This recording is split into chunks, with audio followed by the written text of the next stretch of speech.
Clear ஆகிடுது. Okay, இங்கே 4 இது. ஓகேக்கா. வந்துடுச்சா? 4 தான் நான் பண்ணேன். ஏன்னா அதுக்கப்புறம் சார் தூக்கிக்கும். ஸோ இது புஷ் பண்ணி இப்போ நான் க்ளியர் பண்ணலாம்.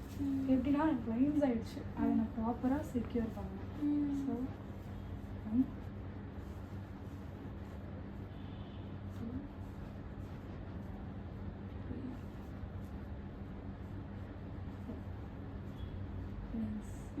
நீ வேணும்னா எக்ஸஸ் கூட எடுத்துக்கலாம்.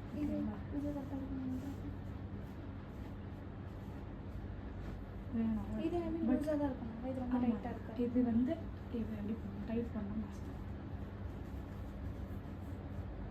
இப்போ இது எல்லாத்தையும் ஜாயின் பண்ணி வச்சுட்டு 4 பின் செக்யூர் பண்ணணும். அந்த பின் வந்து சென்டராக